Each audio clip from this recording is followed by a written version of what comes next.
Welcome in, fellow Potterheads. Tonight, beneath the starry ceiling of the Great Hall, we will be going over magical tales from the wizarding world to guide you gently into the realm of dreams.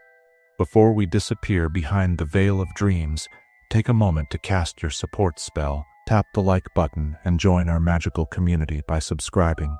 Also, I'm curious what time it is in your corner of the wizarding world. Whether you're watching from California, Hogsmeade, or London, share your location in the comments below.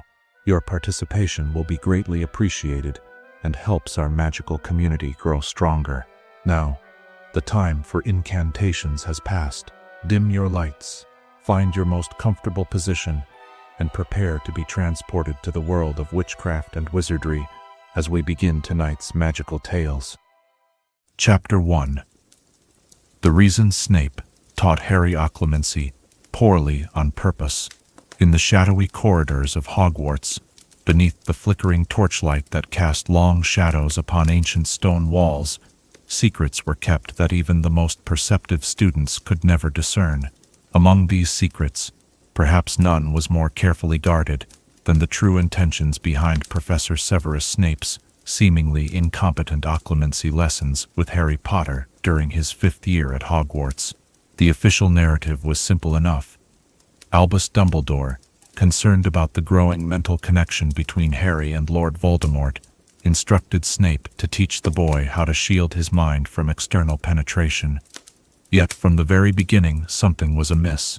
Snape, a wizard of extraordinary magical ability and discipline, approached these lessons with what appeared to be deliberate negligence. The question that lingers in the quiet hours of contemplation is whether this apparent failure was in fact a carefully calculated strategy. Consider what we know to be true. Severus Snape was a master of deception, maintaining his cover as a Death Eater for years while secretly working for Dumbledore. His skill in occlumency was so profound that he could shield his thoughts even from Lord Voldemort himself, perhaps the most accomplished legilimens the wizarding world had ever known. It seems almost inconceivable that such a wizard would fail so completely in teaching a fundamental aspect of the very skill at which he excelled. The occlumency lessons, as Harry experienced them, were brutal and seemingly counterproductive.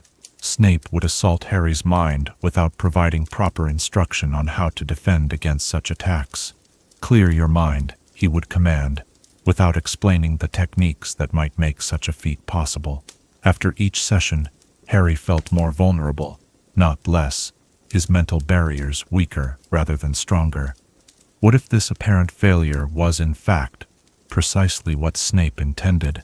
The theory we explore tonight suggests that Snape deliberately taught Harry poorly, not out of spite or incompetence, but as part of a greater design, perhaps one conceived by Dumbledore himself.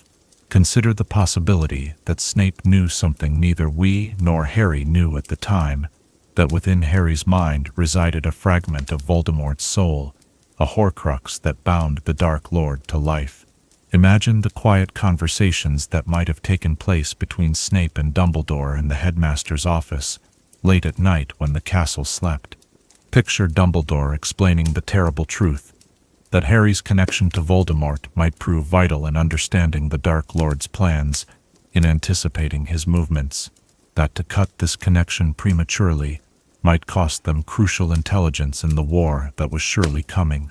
Perhaps Snape was instructed to maintain the appearance of teaching, while ensuring that Harry's natural defenses remained undeveloped. Each painful session would then serve a dual purpose: maintaining Snape's cover as someone attempting to follow Dumbledore's instructions, while actually keeping Harry's mind accessible to the visions that might ultimately prove crucial to Voldemort's defeat. This theory casts those difficult lessons in the dungeons in an entirely new light.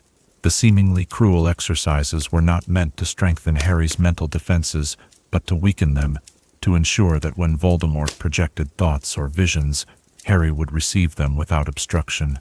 Of course, this strategy carried tremendous risk. The connection between Harry and Voldemort was bidirectional. What Harry saw of Voldemort, Voldemort might potentially see of Harry. This became tragically clear when Voldemort, exploited this connection to lure Harry to the Department of Mysteries with a false vision of Sirius Black in danger. Did Dumbledore anticipate this?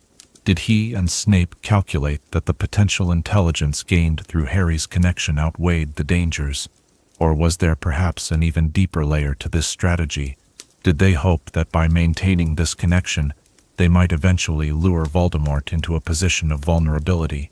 The canonical evidence offers tantalizing hints. We know that Dumbledore kept Harry at arm's length throughout his 5th year, later explaining that he feared Voldemort might use their relationship against them.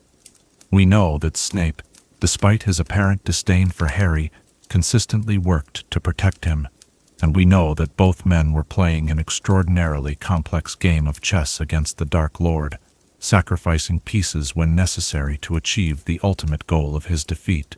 If we accept this theory, it casts Snape's character in yet another complex light. His apparent cruelty during those lessons, the sneering comments, the impatience, the lack of proper instruction, becomes a performance designed to disguise his true purpose. One can almost imagine the weight of this deception, added to the many burdens Snape already carried in his role as double agent. Picture Snape returning to his chambers after each lesson, perhaps pouring himself a measure of fire whiskey as he contemplated the moral complexity of what he was doing, deliberately leaving a boy vulnerable to the mental invasions of the most dangerous dark wizard in history, all in service to a greater good that might never be realized. The later revelation that Harry himself was a Horcrux adds another dimension to this theory. If Dumbledore had already suspected this terrible truth, might he have instructed Snape to maintain the connection not just for intelligence, but because he knew that Harry's link to Voldemort would eventually be crucial to the destruction of the final Horcrux? In this light, the seemingly failed Occlumency lessons become not a mistake, but a necessary sacrifice in a war that demanded terrible choices. This interpretation also sheds new light on Snape's apparent anger when he discovered Harry viewing his memories in the pensieve. Was his rage genuine, or was it another performance, a justification to end the lessons before Harry became too suspicious of their true purpose? After all, for a wizard as careful as Snape, leaving such sensitive memories accessible seems uncharacteristically careless. Of course, alternative interpretations exist. Perhaps the simplest explanation is that Snape's personal hatred for Harry's father James, transferred to the son who so resembled him, prevented him from teaching effectively.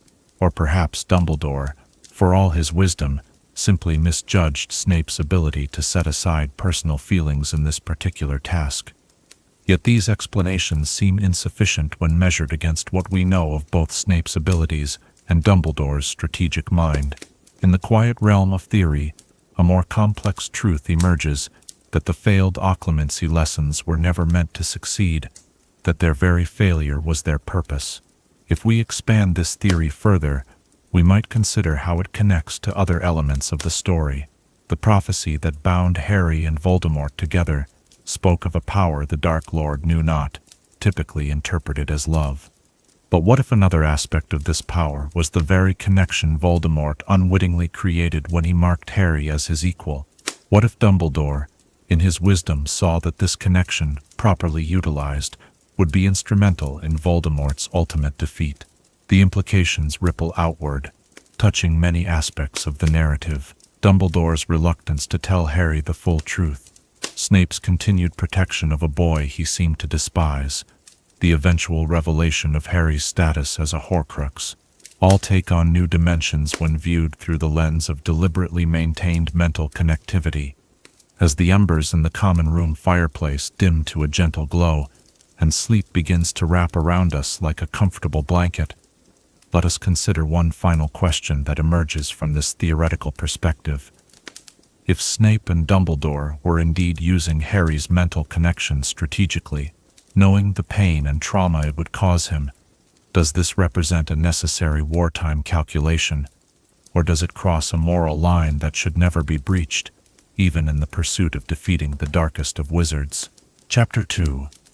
Why Dementors were created to guard Azkaban.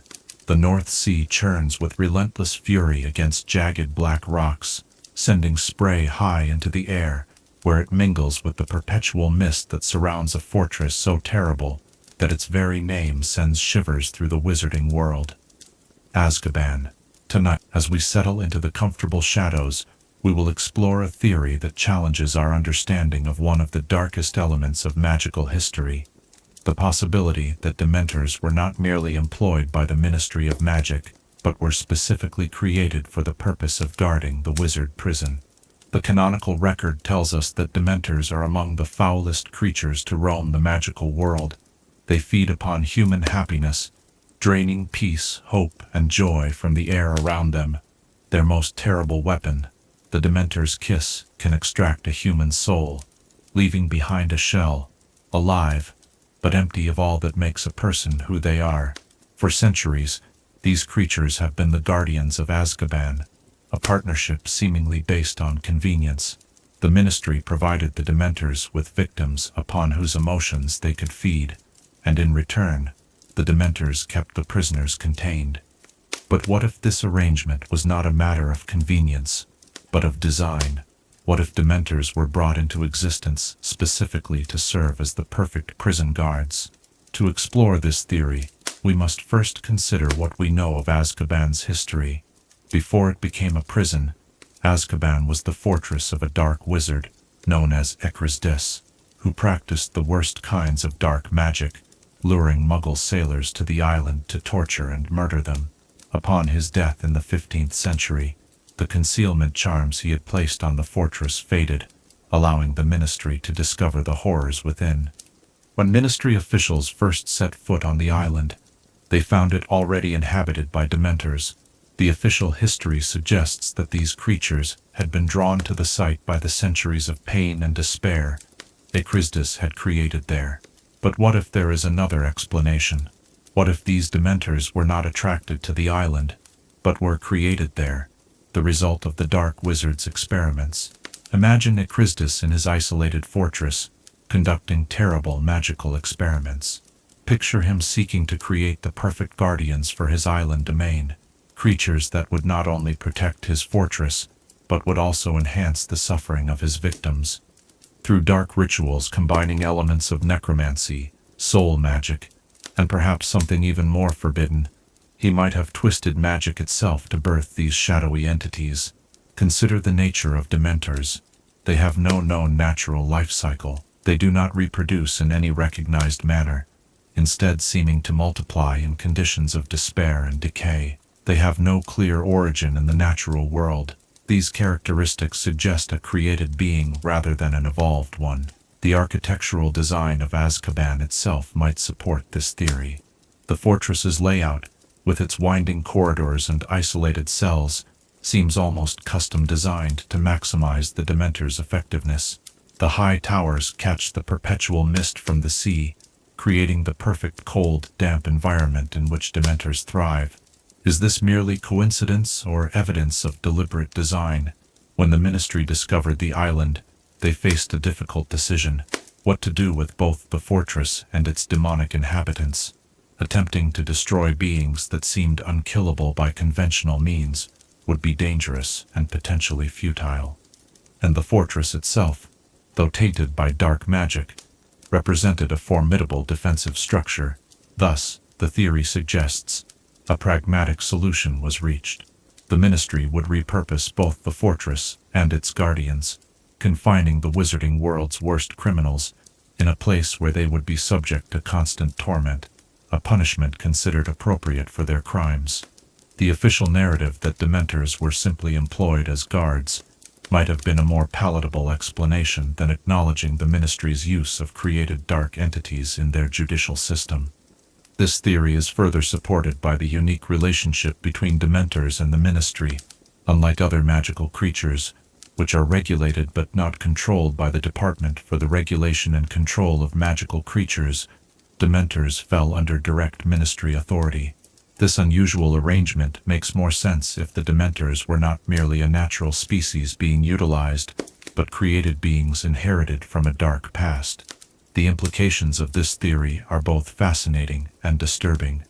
If Dementors were indeed created for the specific purpose of prisoner torment, It casts an even darker shadow over the Ministry's ethics in maintaining them as guards for so many centuries.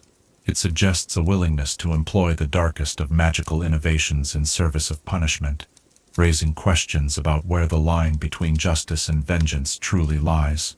Moreover, it might explain the Dementors' eagerness to join Voldemort during both Wizarding Wars. Created beings, designed for a specific purpose, might naturally gravitate toward a master who promised them greater freedom to fulfill that purpose, the causing of human suffering. Their defection may not have been a betrayal of trust, but simply the following of their inherent nature as designed by their creator. Consider also the Patronus Charm, the only known defense against Dementors. This spell, which channels pure joy and hope into a protective guardian, seems almost like a specific countermeasure. Could the development of this charm have been a direct response to the creation of Dementors? Perhaps early Ministry officials, upon discovering what Eccresdis had wrought, worked to develop a defense against these beings before deciding to employ them. Of course, alternative explanations exist. Perhaps Dementors are indeed natural magical creatures, evolved in some unknown corner of the magical world, and drawn to Azkaban by the suffering Eccresdis created there. Perhaps their unique characteristics, their ability to breed from human misery, their soul-extracting kiss, are simply the result of magical evolution rather than deliberate design. Yet the coincidences seem too numerous, the fit between the creatures and their purpose too perfect, to be entirely accidental.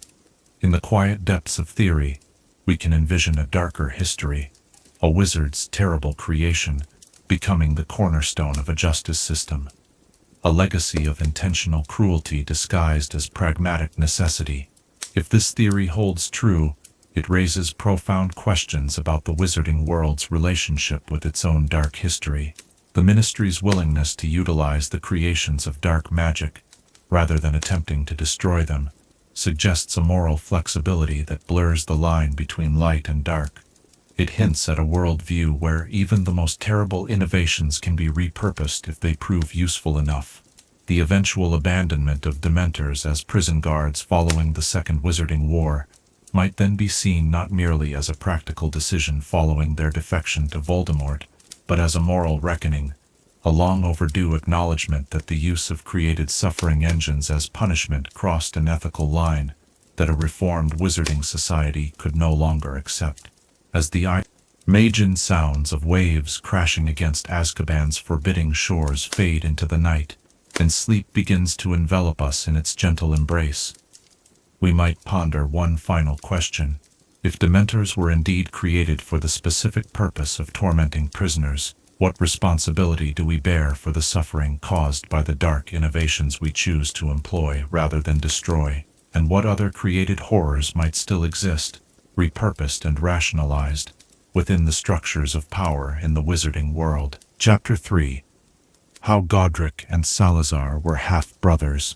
The ancient stones of Hogwarts Castle hold 1,000 years of whispers, secrets passed down through generations, their echoes lingering in shadowed corridors and forgotten chambers. Among these secrets, perhaps none has remained more carefully guarded than the true relationship between two of the school's founders, Godric Gryffindor and Salazar Slytherin. Tonight, as the stars wheel slowly overhead, casting silver light through leaded window, let us explore a theory that might reshape our understanding of wizarding history, that these two powerful wizards, traditionally portrayed as friends turned bitter rivals, were in fact bound by blood, half-brothers whose shared heritage informed both their initial alliance and their eventual tragic division. The canonical record tells us little of the founders' early lives before they joined together to create Hogwarts. We know that around 1,000 years ago, 4 of the greatest witches and wizards of the age, Godric Gryffindor, Helga Hufflepuff, Rowena Ravenclaw, and Salazar Slytherin, came together with a shared dream of creating a school where young people with magical abilities could be trained in safety, away from the persecution of Muggles. We know that for a time, they worked in harmony, each taking students who embodied the traits they most valued, and we know that eventually, A rift developed between Slytherin and the others, particularly Gryffindor, over the question of who should be permitted to study at the school. But what of their lives before Hogwarts? What connections might have existed between them that brought them together for such an ambitious endeavor?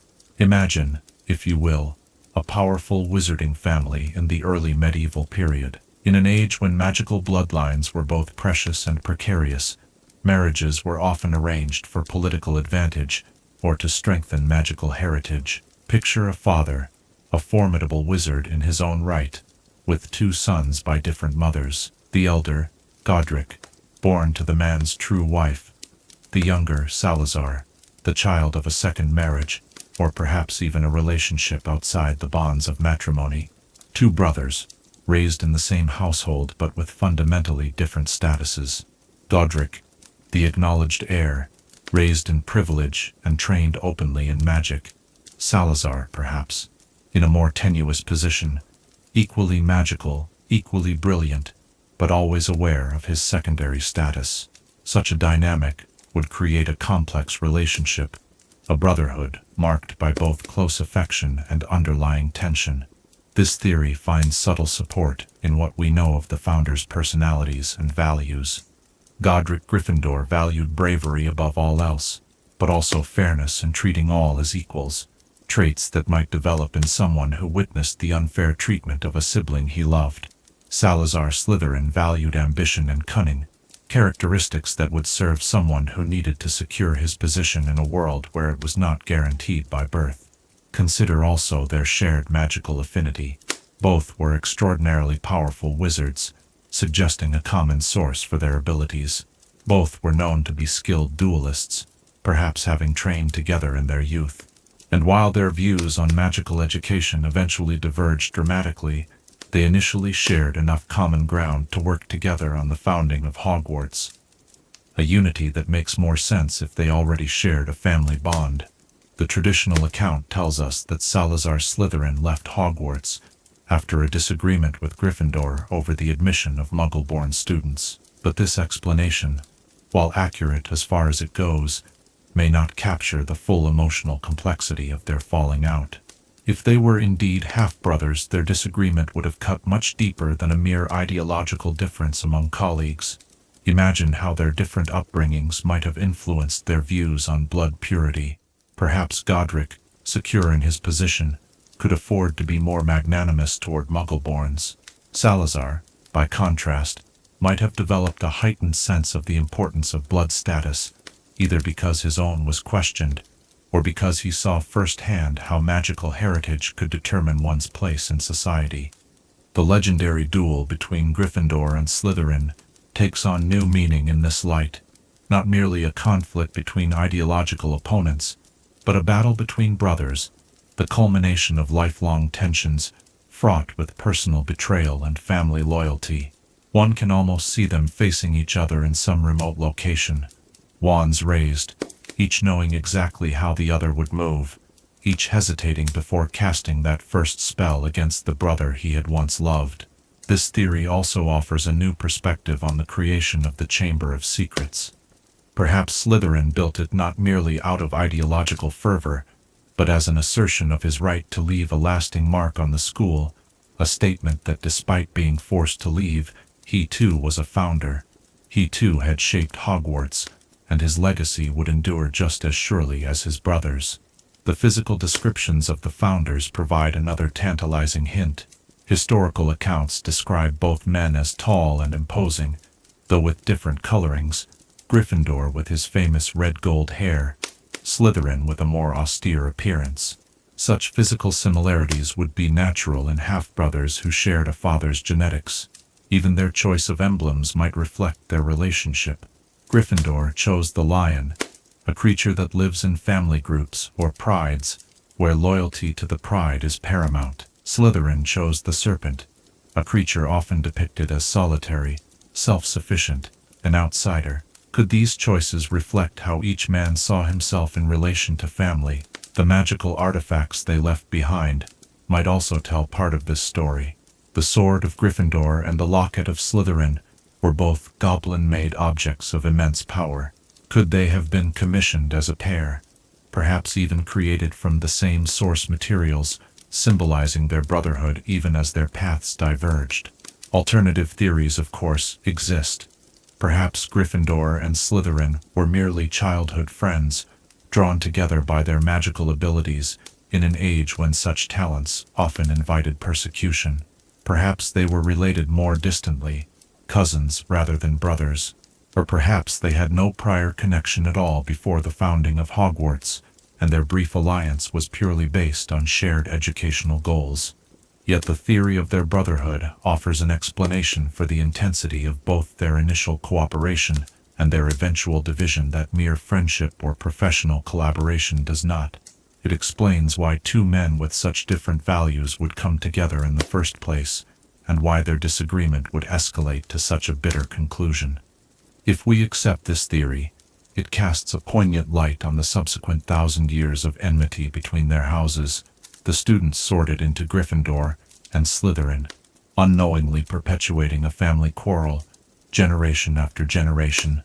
The house rivalry that has shaped the experiences of countless students at Hogwarts becomes not merely an ideological division, but the echo of a brother's quarrel, reverberating through the centuries. Perhaps the Sorting Hat itself, created by Godric Gryffindor, but imbued with the intelligence of all four founders, carries some memory of this fractured brotherhood. Its annual song often speaks of the need for house unity. Could this be in part an attempt to heal this ancient family wound? The most profound implication of this theory may be what it tells us about the nature of wizarding conflicts, the division between those who value blood purity and those who welcome Muggleborns into magical society, a division that has sparked multiple wars and countless smaller conflicts, might have its origins not in abstract ideology, but in the painful, personal history of two brothers who could not reconcile their differences. As the candle burns low, casting long shadows across ancient books filled with fragmented histories, we might wonder about one final question. If Godric Gryffindor and Salazar Slytherin were indeed half-brothers, separated by bitter disagreement yet forever bound by blood, would knowing this truth change how we understand the houses that bear their names? Would it help us see that the qualities of cunning and courage, ambition and chivalry, need not stand in opposition, but might complement each other, just as two brothers, despite their differences, might once have done? Chapter 4. The delayed ability for Harry to see the Thestrals. The journey from Hogwarts to London aboard the Thestral-drawn carriages has long been a tradition for students returning home at the end of term. These skeletal winged horses, visible only to those who have witnessed and processed death, pull the seemingly horseless carriages along the path from castle to train station. Yet one curious anomaly exists within this magical phenomenon, the case of Harry Potter, who, despite witnessing his parents' deaths as an infant and Professor Quirrell's death at the end of his first year, could not see these creatures until the beginning of his 5th year, after witnessing Cedric Diggory's murder in the graveyard of Little Hangleton. Tonight, as the moon casts silver shadows across the school grounds, let us explore a theory that might explain this apparent inconsistency, that the ability to see Thestrals requires not just witnessing death, but also a deeper psychological processing of that experience, a true understanding of mortality that goes beyond mere presence at the moment life departs. The canonical record establishes certain facts about Thestrals. These remarkable creatures, often misunderstood and feared due to their association with death, are described by Hagrid as dead clever and useful. Their ability to fly makes them valuable for transportation, and their peculiar invisibility to those who have not seen death creates their mysterious aura. Luna Lovegood describes them as quite gentle, really, but people avoid them because they're a bit different. Like many aspects of magic, the enchantment governing the Thestral visibility seems to operate on a deeper level than mere physical witness. Consider Harry's early experiences with death. His parents were murdered when he was merely 15 months old, far too young to comprehend what he was seeing. While he was physically present for his mother's death, his infant mind could not possibly process the true meaning of what occurred that night in Godric's Hollow. The death of Professor Quirrell presents a more complex case. Harry was indeed old enough to understand death by this point, but the circumstances were unusual. Quirrell's body housed two souls, his own, and a fragment of Voldemort's. The moment of death came as Harry touched Quirrell, causing him to crumble away due to the protection left by Lily Potter's sacrifice. Harry lost consciousness during this event, awakening later in the hospital wing. This partial witnessing, combined with his own involvement in causing the death, however unintentionally, and subsequent trauma, might have created a psychological barrier, preventing the full processing needed to see Thestrals. It was only after witnessing Cedric Diggory's murder, a death that occurred suddenly, clearly, and completely before his conscious eyes, that the threshold was crossed, and even then, Harry did not immediately see the Thestrals. He rode in the seemingly horseless carriages back to Hogsmeade Station at the end of his 4th year, still perceiving them as they had always appeared. It was only after a summer of processing his trauma, of coming to terms with what he had witnessed in that graveyard, that the Thestrals became visible to him at the start of his 5th year. This suggests that seeing Thestrals requires not just witnessing the moment of death, but truly understanding and internalizing the experience, a process that may take time and emotional maturity. Imagine the magic that governs Thestral visibility as something more profound than a simple enchantment. Perhaps it connects to the fundamental magical forces that separate life from death, the same mysterious magic studied in the Department of Mysteries, contained within the locked room that Dumbledore once described as holding a force both more wonderful and more terrible than death. This theory finds support in other examples from the wizarding world. Luna Lovegood could see Thestrals because she witnessed her mother's death during a spell experiment gone wrong when Luna was 9 years old. Not only was she old enough to comprehend what had happened, but she also had years to process this traumatic event before arriving at Hogwarts. Neville Longbottom, despite his grandmother's advanced age, could not see the Thestrals, suggesting he had not witnessed death directly, or had not processed such an experience fully. Consider the deeper implications of this theory. If Thestral visibility requires not just witnessing death but processing it emotionally and psychologically, it suggests that magic itself recognizes the difference between mere observation and true understanding. It implies that magical creatures and enchantments can respond not just to physical reality, but to the internal emotional landscapes of those who interact with them. The delayed visibility of Thestrals might also reflect the natural human process of grief and acceptance. In the Muggle world, psychologists speak of stages of grief, denial, anger, bargaining, depression, and acceptance.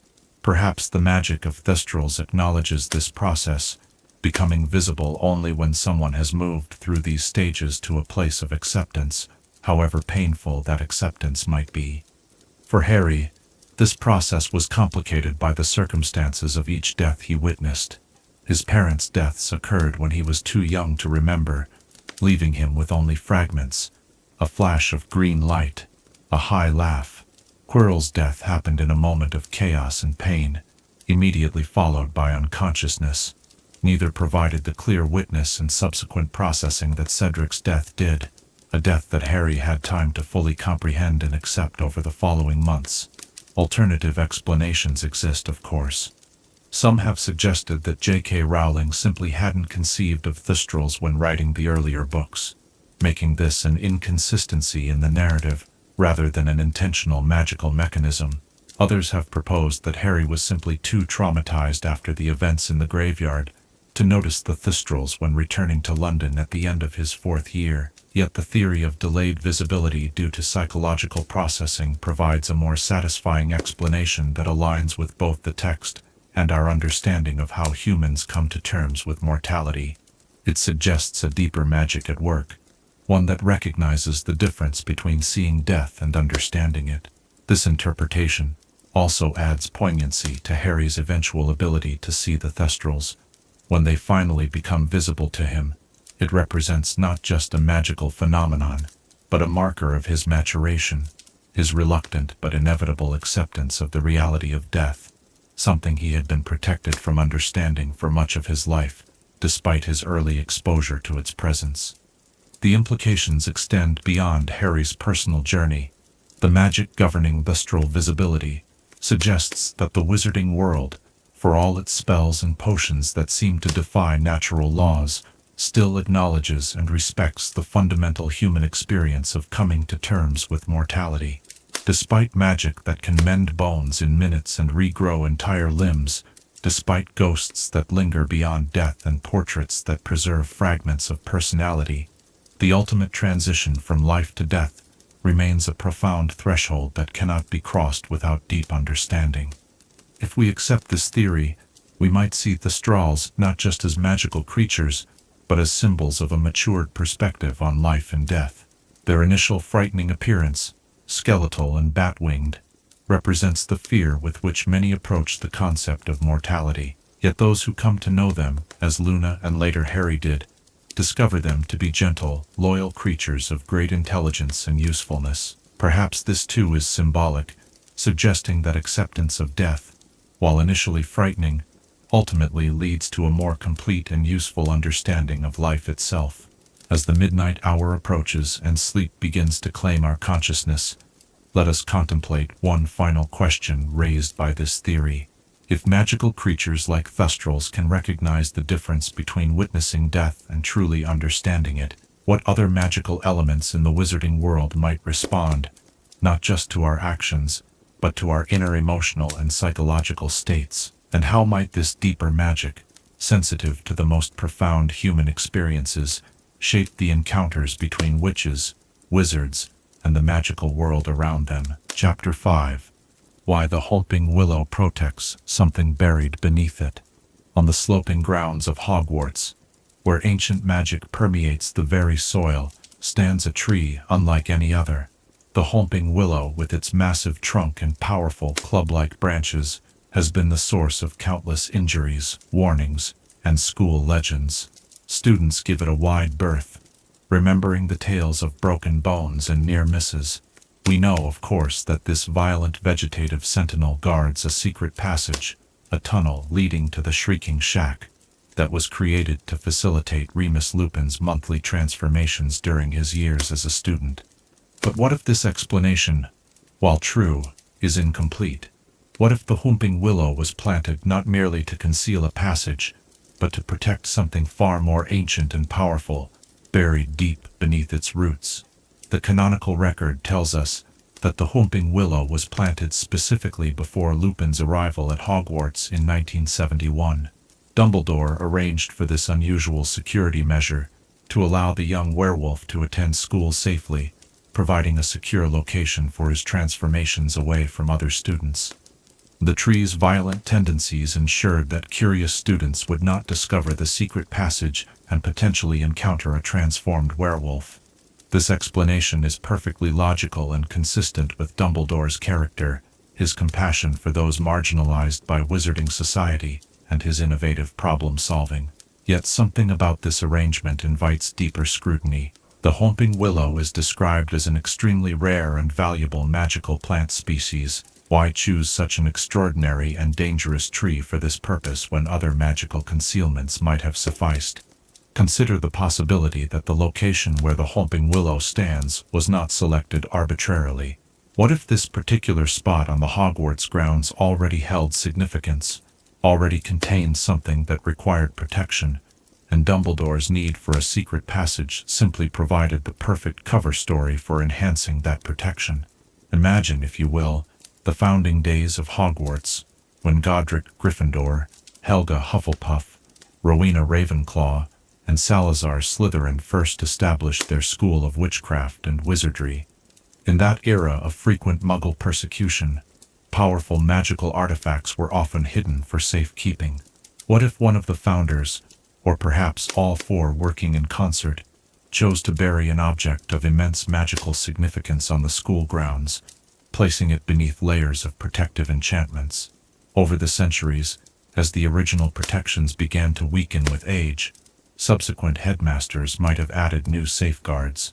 Perhaps by Dumbledore's time, the ancient enchantments needed significant reinforcement, and the planting of a Whomping Willow, a tree with inherent magical defensive capabilities, provided an elegant solution that also served the immediate need of creating a secure passage for Lupin. The theory finds subtle support in various aspects of the Whomping Willow's behavior and characteristics. Unlike ordinary magical plants, the willow demonstrates an almost sentient quality to its violence. It doesn't merely react to touch like the venomous tentacula or other dangerous magical flora. It actively attacks, swinging its branches with seemingly deliberate aim at anyone who approaches. This behavior more closely resembles that of a magical guardian than a merely dangerous plant. Furthermore, the willow's placement on the grounds is curious. It stands alone, in a relatively prominent location, rather than being sequestered in a more remote area, where a student's accidental encounter would be less likely. This prominent positioning makes sense if the tree's primary purpose is to guard something directly beneath it, something that cannot be moved, and must be protected in that exact location. Consider also the method for pacifying the willow, pressing a specific knot on its trunk to immobilize it temporarily. This mechanism suggests a designed access point, a way for authorized individuals to bypass the defenses when necessary. While this serves the narrative purpose of allowing access to the secret passage, it might also enable access to whatever lies buried deeper beneath the tree, should the need arise. What might be buried beneath the Whomping Willow? The possibilities are as vast as the magical world itself. Perhaps it guards a powerful magical artifact, something too dangerous to destroy but too valuable to discard. A relic from the Founder's era that contains magic no longer understood in the modern wizarding world. Or perhaps it conceals something even more significant, a sealed entrance to a fifth Founder's chamber. While the Chamber of Secrets represents Slytherin's hidden legacy within Hogwarts, what if each Founder created their own secret space? Slytherin's chamber was discovered because of the basilisk it contained, but a chamber without such a dramatic guardian might remain undiscovered for centuries. Another intriguing possibility is that the Whomping Willow guards a nexus point of magical energy. Hogwarts was almost certainly built on a location rich in natural magical power. Such places were highly valued by ancient magical communities. If a particular spot on the grounds contained an unusually concentrated surge of this power, it might need protection to prevent misuse or accidental disruption of the castle's magical foundations. The timing of the willow's planting might provide another clue. It was added to the grounds in the early 1970s, a period when Voldemort's first rise to power was beginning. Dumbledore, always far-sighted, might have recognized the coming conflict and taken steps to enhance the protection of whatever secret the location held, using Lupin's need as a convenient explanation.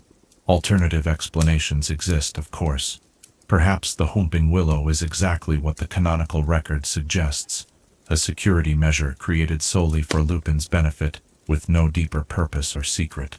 Perhaps its unusual characteristics and behaviors are simply the natural properties of a rare magical species, with no hidden significance. Yet the tantalizing hints remain. The extraordinary measures taken to accommodate one student, when Dumbledore might have found other solutions. The peculiar, almost sentient behavior of the tree itself. The specific mechanism for temporarily disabling its defenses. Together, these elements suggest something more than what appears on the surface. If this theory holds true, it raises fascinating questions about Hogwarts and its many layers of history and secrecy. The castle has stood for 1,000 years, each generation of headmasters and teachers adding their own contributions, their own secrets, their own protections. How many other seemingly ordinary features of the castle and grounds might conceal similar ancient secrets, waiting to be discovered by those who look beyond the accepted explanations? The implications extend beyond mere curiosity. If something of great magical significance lies beneath the Whomping Willow, it might hold power or knowledge that could prove crucial in times of great need. Perhaps Dumbledore himself never revealed this secret, keeping it in reserve as a last resort should the darkest hour come. Or perhaps the secret is known only to the headmasters of Hogwarts, passed down from one to the next, as part of the hidden knowledge that comes with that august position. One can almost imagine how such a secret might be preserved through the centuries. Each headmaster or headmistress, upon assuming the position, would be led to the Willow by their predecessor. The special knot would be pressed, not to enter the passage to the Shrieking Shack, but to perform a more complex sequence that reveals a different path, one leading not horizontally toward Hogsmeade, but vertically, down into the depths beneath the tree's roots, to a chamber that has remained undisturbed and unknown to all but a select few since the founding days of Hogwarts. As the night deepens around us and the mythical Whomping Willow stands silhouetted against the starry sky in our imagination, swaying slightly even in the absence of wind, as if constantly vigilant, we might ponder one final question. If the Whomping Willow does indeed guard an ancient secret beneath its roots, what circumstances would be dire enough to warrant retrieving whatever lies hidden there? And when such circumstances arise, would those who need this hidden power even remember that it exists, buried beneath layers of earth, magic, and time, guarded by a tree that keeps its secret with violent determination? Chapter 6. How the Room of Requirement changes size based on student needs. Deep within the labyrinthine corridors of Hogwarts Castle, on the 7th floor opposite the tapestry of Barnabas the Barmy, attempting to teach trolls ballet, exists perhaps the most extraordinary magical space in the wizarding world, the Room of Requirement, a chamber that becomes whatever the seeker needs it to be, appearing only when called upon with proper intent and disappearing when its purpose has been fulfilled. Among the room's many mystifying properties, one of the most fascinating is its apparent ability to alter not just its contents and appearance, but its very dimensions, expanding and contracting to precisely accommodate the specific spatial needs of those who summon it. The canonical record provides us with several glimpses of this remarkable space across different manifestations. When Harry first discovers it through Dobby's guidance, it appears as a perfect practice room for Dumbledore's army, spacious enough for 28 students to practice defensive spells, complete with bookshelves of relevant texts and cushions for stunning practice. Later, we see it transform into an immense cathedral-like space filled with centuries of hidden objects, when Harry needs to conceal the Half-Blood Prince's potions book, and in perhaps its most intimate manifestation, it becomes a small, cozy bathroom for Dumbledore when he stumbles upon it one night in desperate need of a toilet. These wildly varying sizes suggest that the Room of Requirement does not merely change its contents or appearance, but fundamentally alters its spatial dimensions based on the specific needs of the seeker. Tonight, as we explore the theoretical magic behind this extraordinary chamber, let us consider how such a space might function, and what it reveals about the nature of magic itself within Hogwarts Castle. Imagine the moment of the room's creation, perhaps during the founding of Hogwarts itself. Picture Rowena Ravenclaw, known for her extraordinary intelligence and creativity, conceiving of a space that could serve any educational purpose, adapting itself to the needs of students and teachers across generations yet to come. The magical theory required for such a creation would be extraordinary, a melding of transfiguration, charms, and perhaps even more esoteric magical disciplines lost to modern wizardkind. The room's ability to change size suggests a mastery of magical space that goes beyond normal extension charms. While wizards routinely create spaces larger on the inside than they appear from without, from enchanted tents to the charmed interior of the Fort Anglia, these spaces typically maintain consistent dimensions once created. The Room of Requirement, by contrast, seems to actively recalculate and reconstruct its dimensions each time it is summoned, tailoring itself precisely to the spatial requirements implied in the seeker's need. This theory finds subtle support in the varied experiences of those who have used the room. When Dumbledore's army required a space for combat training, the room provided not just adequate space for all members, but precisely the right amount, spacious enough for movement and spellcasting, but not so vast as to feel empty or echo with their voices. When Harry needed to hide his potions book, the room became cavernous, filled with towering stacks of hidden objects accumulated over centuries. Yet when used for smaller purposes, Like Dumbledore's bathroom encounter, it contracted to a more appropriate, intimate size. Consider the magical principles that might govern such transformations. Perhaps the room exists in a state of quantum indeterminacy when not in use, collapsed into a potential space rather than an actual one. When summoned, it might draw on the magical energy of Hogwarts itself to expand into physical reality, its dimensions calculated based on the seeker's needs through a form of legilimency, reading not just conscious thoughts but subconscious spatial requirements. The implications of such magic are profound. Most magical spaces in the wizarding world remain fixed once created, their boundaries determined by the caster's initial spell. Even magically expanded spaces like the tent used at the Quidditch World Cup maintain consistent dimensions regardless of how many people enter. The Room of Requirement, by contrast, seems capable of real-time spatial recalculation, suggesting a form of ongoing, active magic rather than a one-time enchantment.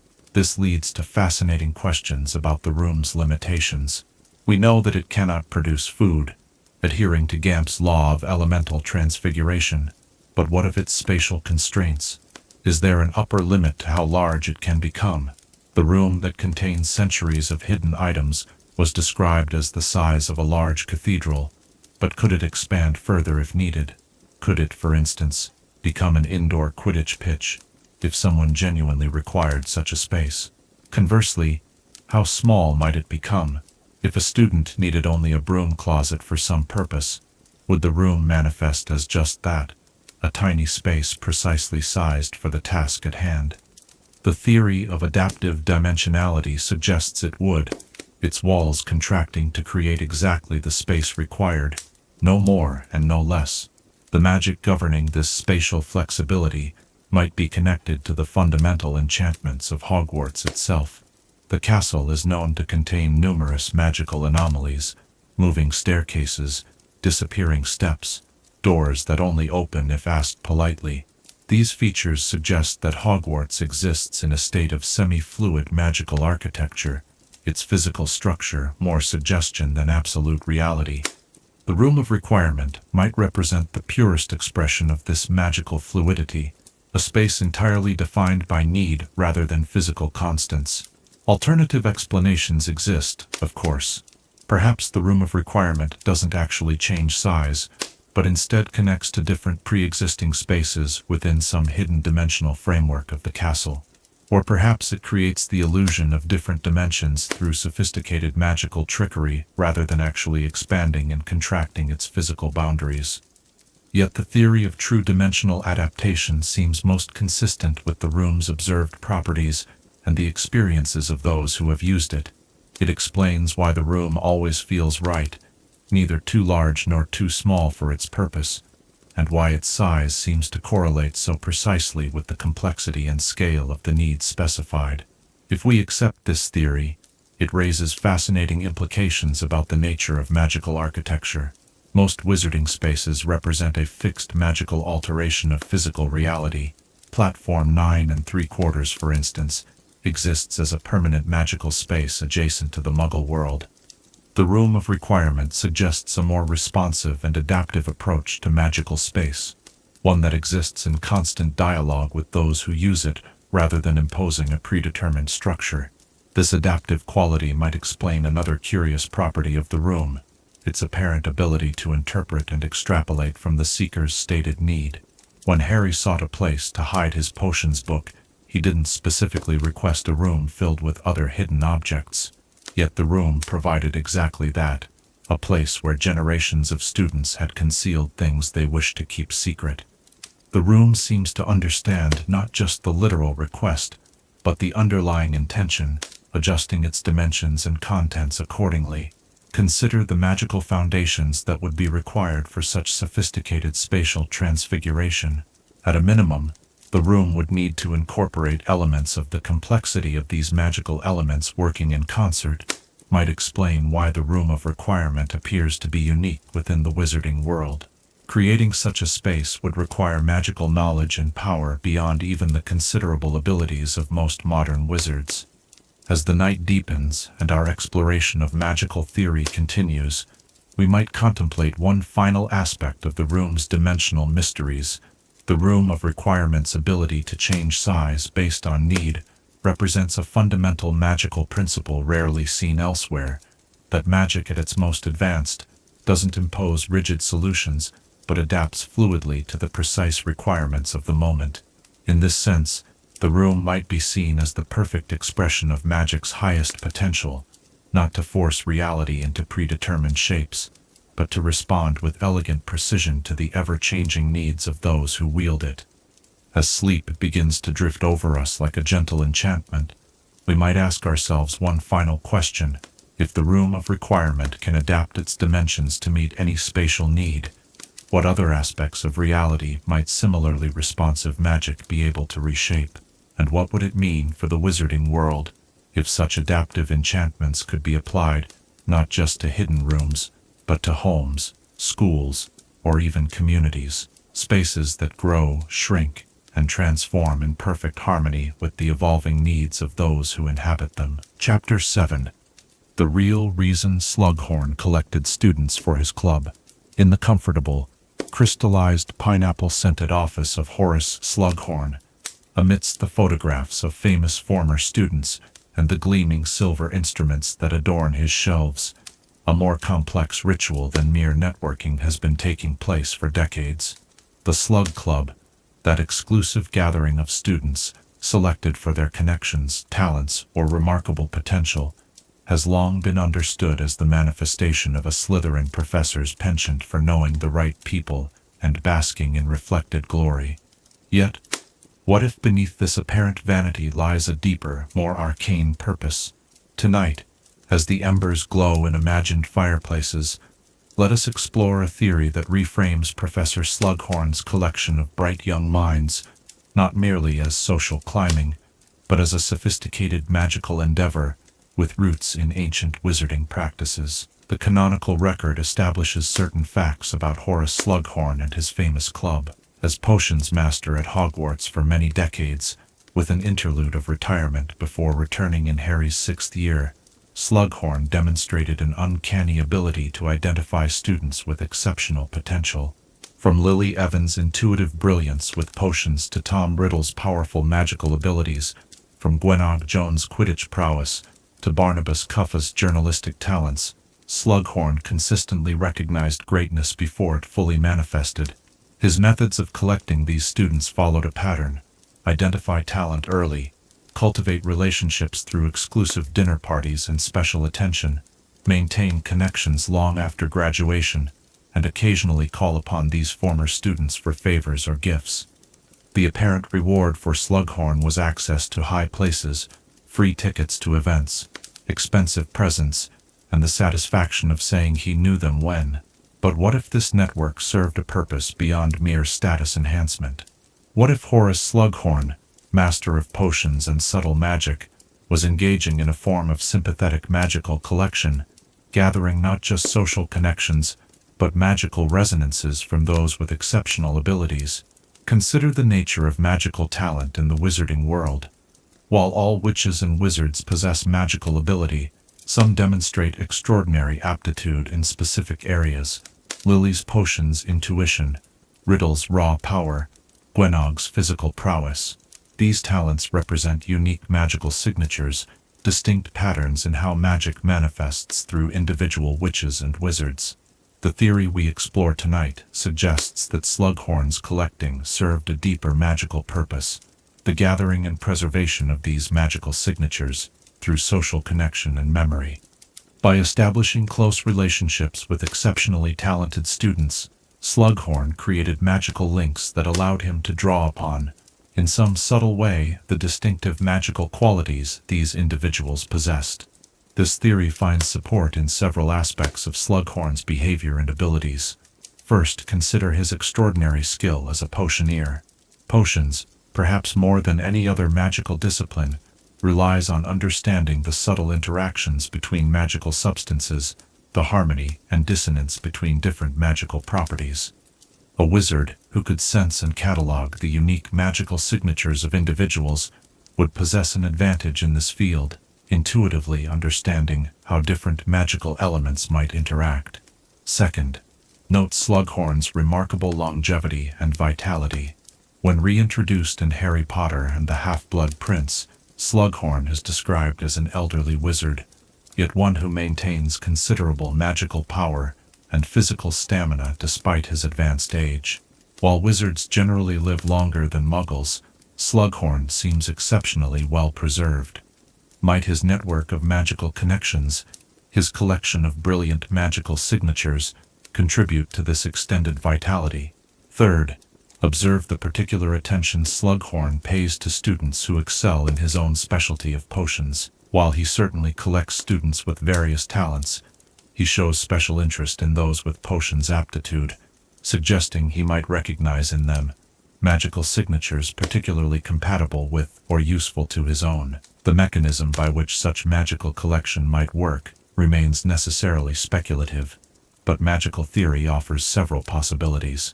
Perhaps the close social bonds Slughorn establishes create threads of magical connection, similar to but distinct from formal magical bonds like the unbreakable vow.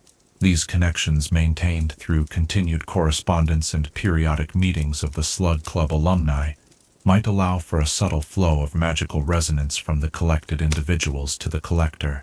Or perhaps the collection works through memory and association, rather than direct magical links.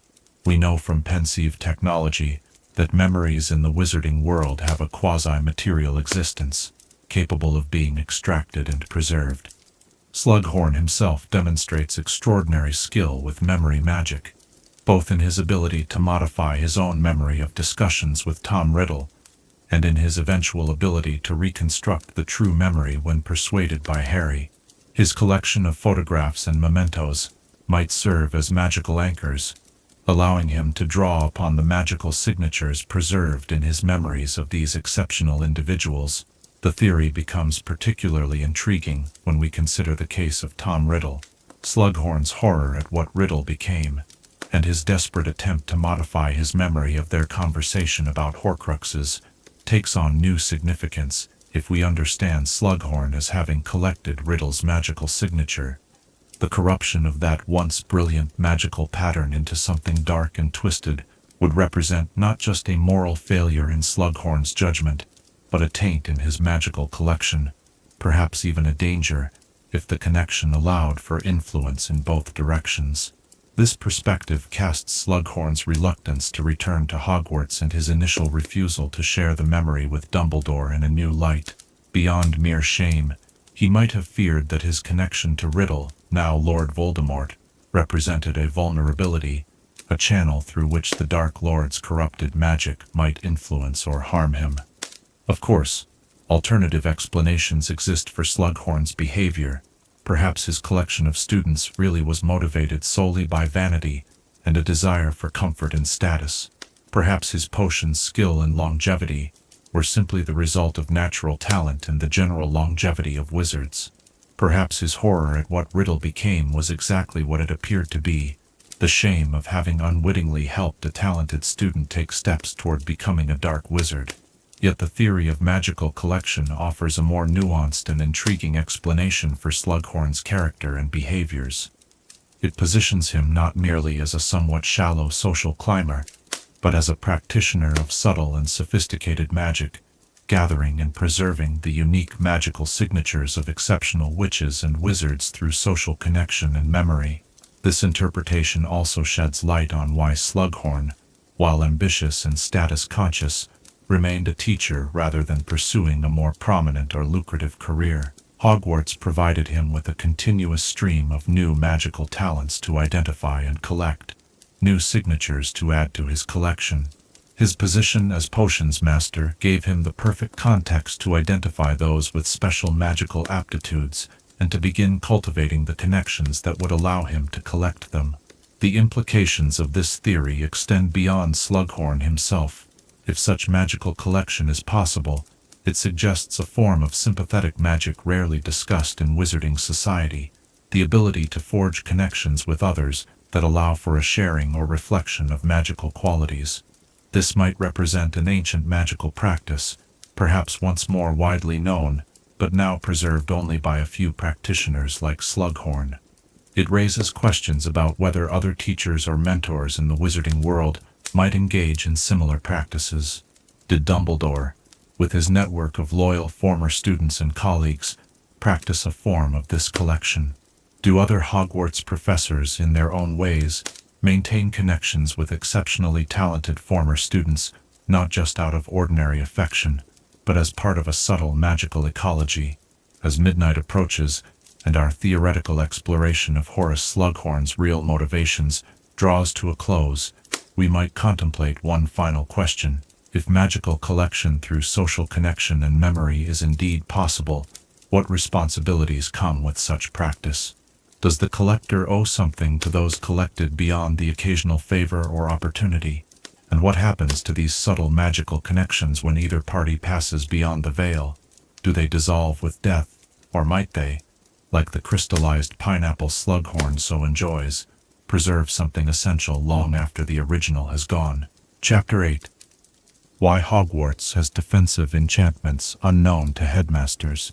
The ancient stones of Hogwarts Castle have stood for a millennium, witnessing the rise and fall of dark wizards, the evolution of magical education, and the passage of countless students through its hallowed halls.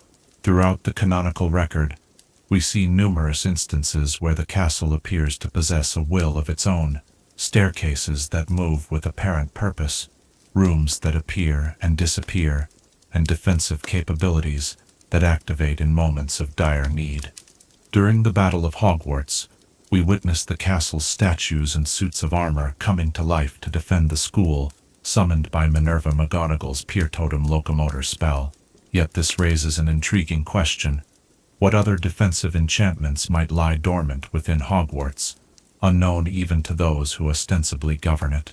Tonight, as shadows deepen in the corners of our imagination, let us explore a theory that Hogwarts Castle contains layers of defensive magic planted by its founders and subsequent headmasters, enchantments deliberately hidden from current leadership, designed to activate only under specific conditions that might not arise for centuries. Consider the historical context of Hogwarts' founding. The late 10th century was a time of great peril for the magical community. Witch hunts were becoming increasingly common, and the divide between the magical and non-magical worlds was growing ever wider. The four founders, Godric Gryffindor, Helga Hufflepuff, Rowena Ravenclaw, and Salazar Slytherin, created Hogwarts not merely as a school, but as a sanctuary for young witches and wizards. In such dangerous times, would these extraordinarily powerful and foresighted witches and wizards have entrusted the complete protection of their legacy to future headmasters, whose abilities, values, and judgment they could not possibly predict?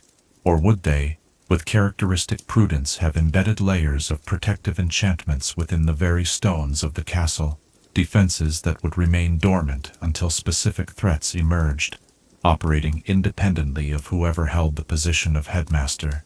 The theory we explore suggests the latter, that Hogwarts contains multiple layers of defensive magic unknown to any living person, designed to activate automatically when specific conditions are met.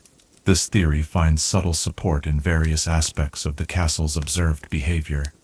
Consider how Hogwarts responded during times of crisis throughout the series. When Dolores Umbridge attempted to forcibly remove Hagrid from the grounds, the castle's main doors remained sealed against her and her accomplices, despite her position as High Inquisitor with Ministry authority. When she later attempted to break into Dumbledore's office after his departure, the room sealed itself against her, despite her appointment as headmistress. The most dramatic example comes during the Battle of Hogwarts, when the castle's very architecture seems to reconfigure itself to aid the defenders and impede the attackers. While some of these defenses were actively summoned by the staff, others appeared to activate spontaneously, as though the castle itself recognized the threat and responded accordingly. These instances suggest that Hogwarts possesses defensive capabilities that operate independently of, and sometimes in opposition to, the stated authority of the current leadership.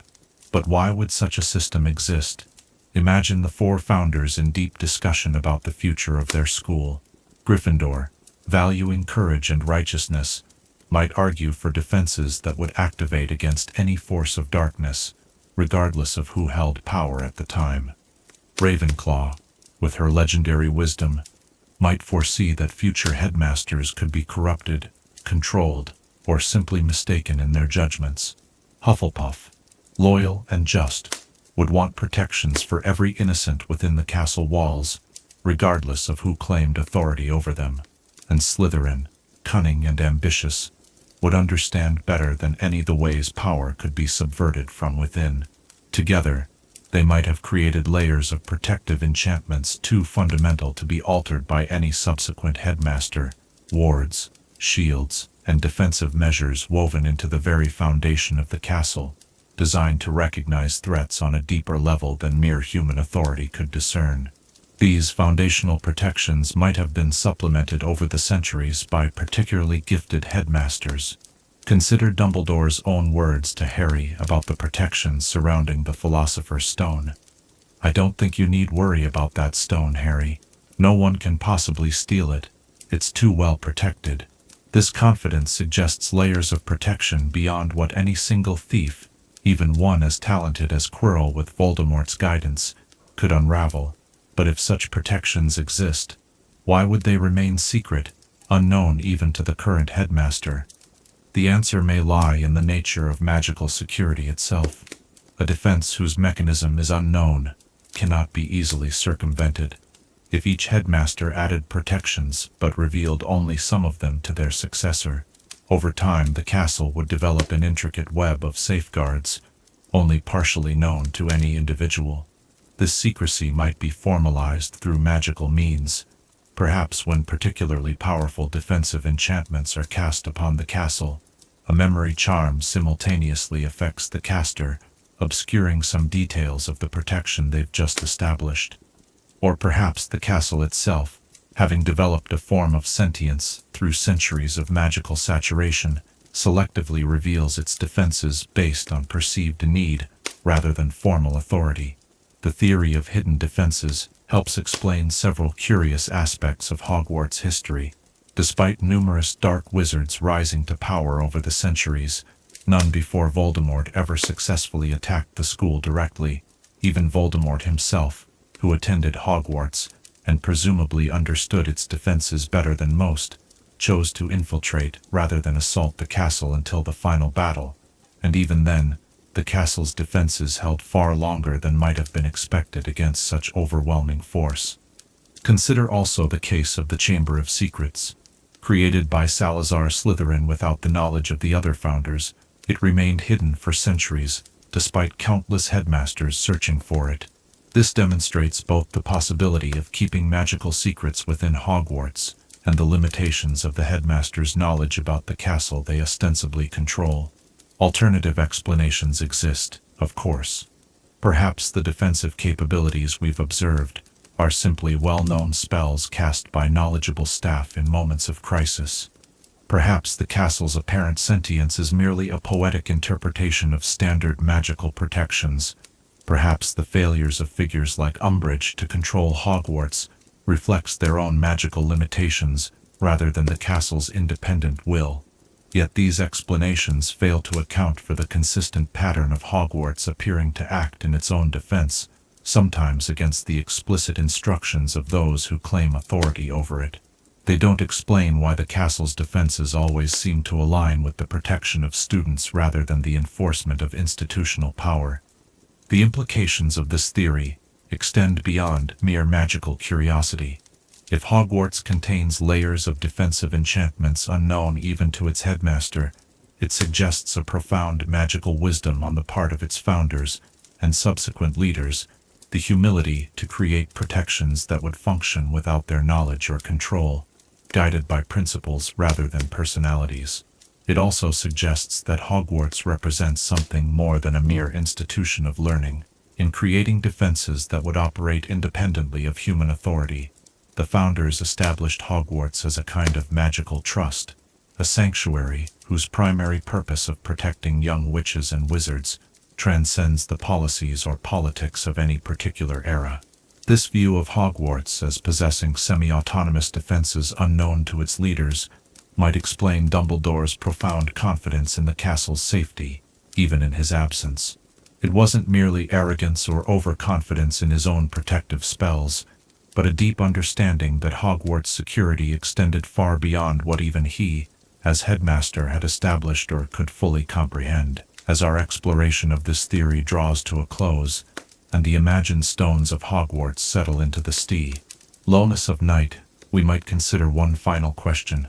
If the castle does indeed contain layers of defensive enchantments unknown to those who govern it, placed there by wizards long dead, but still active in protecting the innocent, what might this tell us about the nature of magic itself? Perhaps the most powerful enchantments are those that outlive their casters, operating not through ongoing control but through principles so deeply embedded in their creation that they continue to discern truth, recognize threats, and protect the vulnerable long after their creators have passed beyond the veil. Chapter 9. How Goblin-Made Artifacts Cannot Be Destroyed Conventionally. In the shadowed depths of Gringotts Bank, where the clink of gold and the scratch of quills on parchment create a constant muted symphony, the Goblins guard not only wizarding wealth, but ancient magical knowledge. Among their most closely held secrets is the art of magical metallurgy, the creation of objects with properties that transcend the capabilities of even the most skilled wizarding artificers.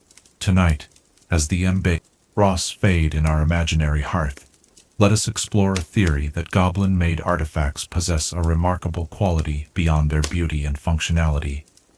They cannot be destroyed by conventional magical means, rendering them among the most enduring and powerful objects in the wizarding world. The canonical record provides us with several glimpses of goblin-made items and their extraordinary properties. The Sword of Godric Gryffindor, perhaps the most famous goblin-made artifact in wizarding history, demonstrates remarkable resilience throughout the series. It survives centuries without tarnishing or dulling. It withstands the corrosive venom of a basilisk, not only remaining intact but actually incorporating the venom's properties into itself.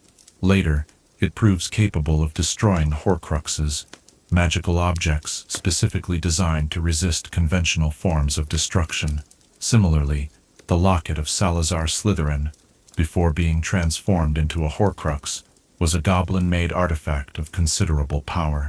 The tiara of Rowena Ravenclaw, too, survived centuries before Voldemort corrupted it with dark magic. These objects share a common origin in goblin forges and a common quality of extraordinary durability.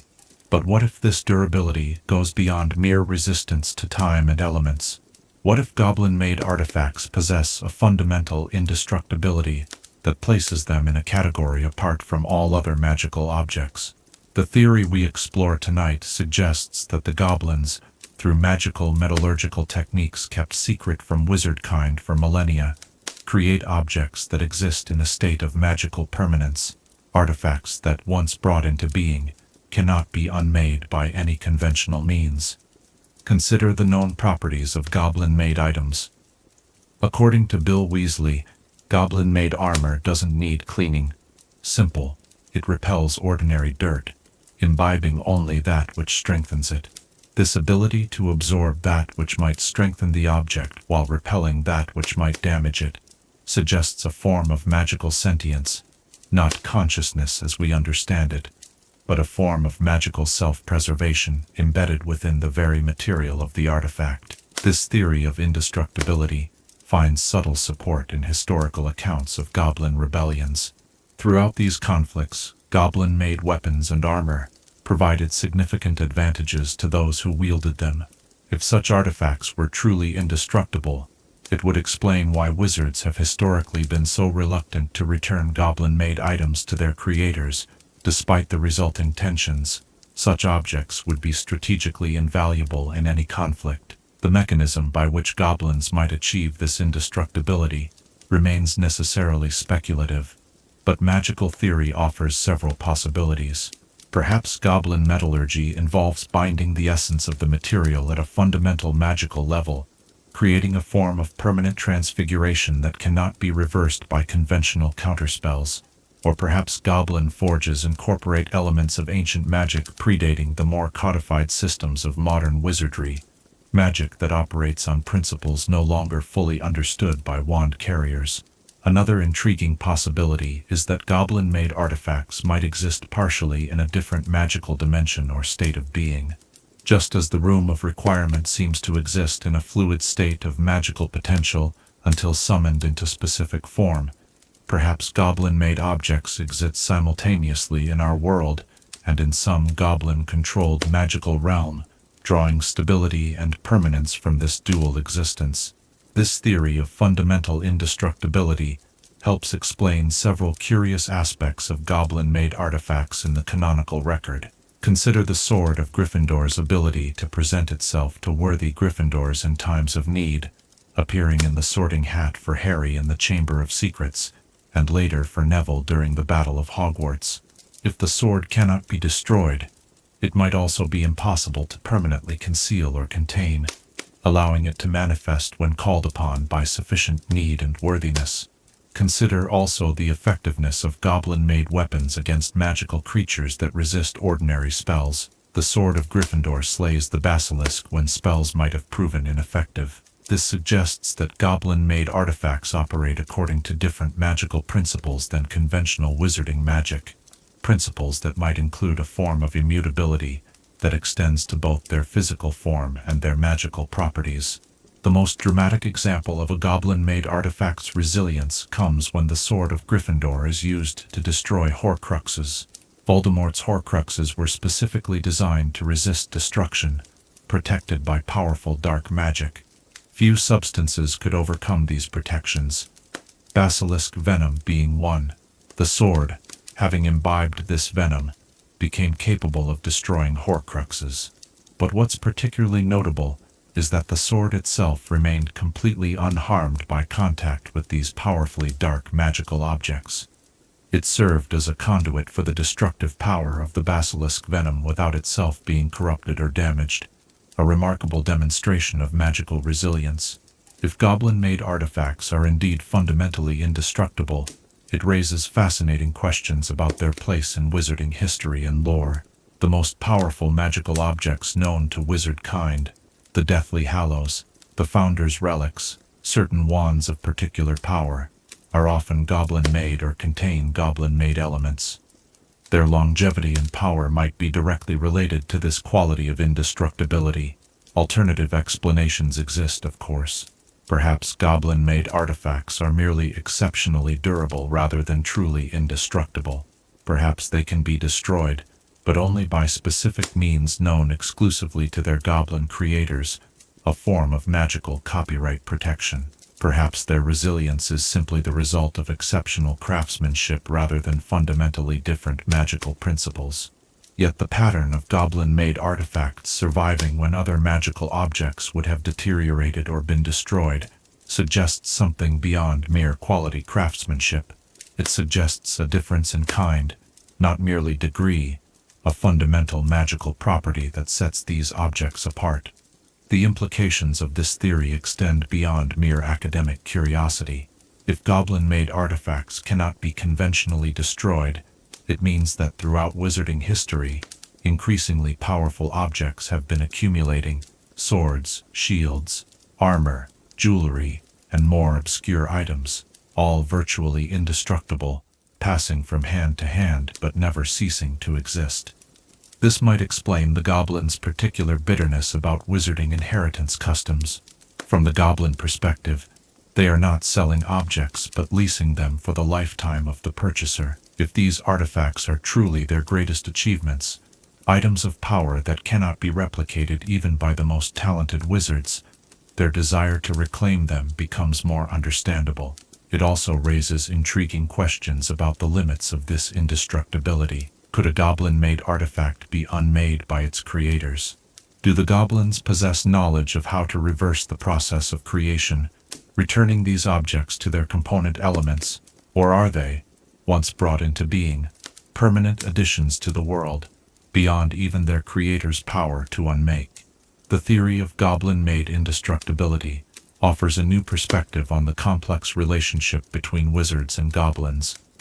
The wizarding world's reluctance to acknowledge goblin ownership claims might stem not merely from greed or prejudice, but from a recognition that these artifacts represent a form of power beyond wizarding capability, objects that, once created, can never be replaced or reproduced by non-goblin means.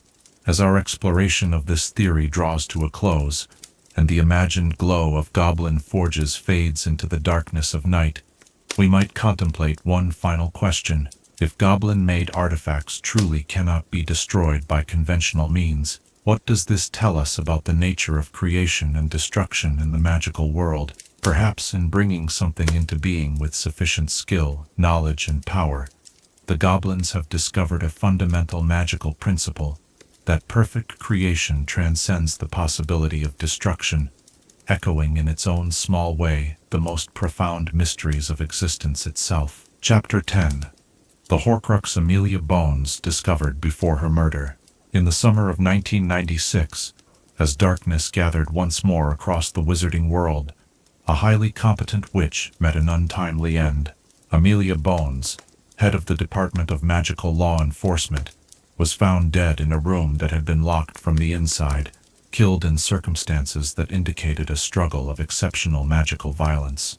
The Daily Prophet reported that she had been murdered by Voldemort personally, suggesting that the Dark Lord himself considered her elimination a priority. Tonight, as shadows lengthen and the world grows quiet, let us explore a theory that might explain both the circumstances of her death and Voldemort's direct involvement.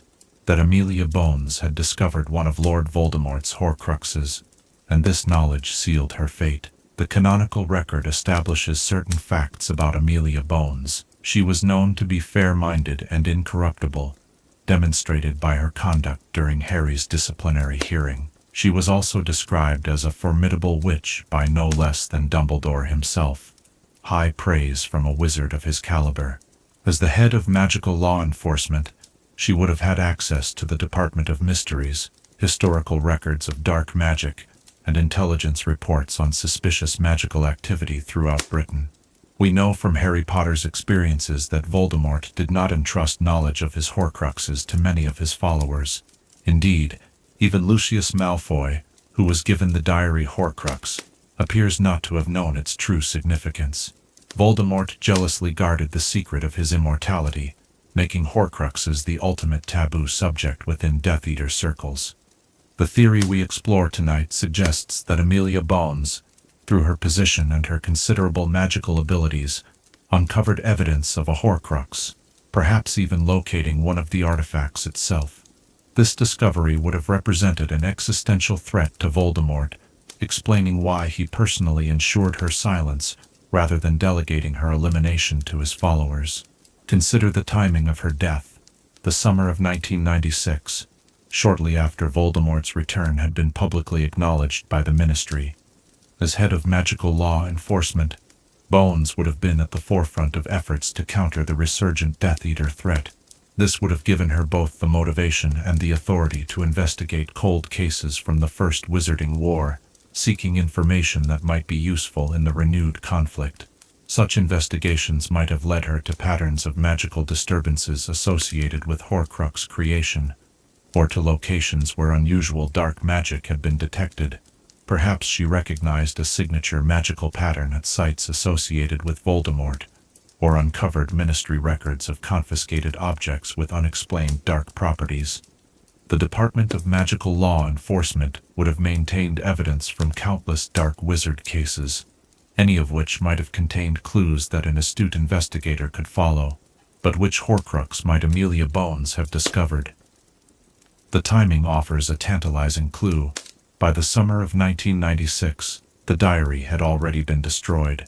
The ring was found and destroyed by Dumbledore around the same time as Bones' death.